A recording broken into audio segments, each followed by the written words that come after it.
పక్కనున్న వేళ car horn కూడా క్లాసికల్ మ్యూజిక్ గా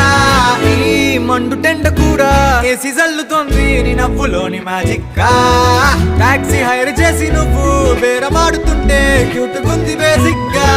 బ్రేక్స్ వేసినప్పుడల్లా నీ బుగ్గ నన్ను తాకి సారీ చెప్పినానుగా నువ్వున్న కిటికీ ఏ వైపు వెతికి వాట్సాప్ చేస్తావా మా పుల్ని కది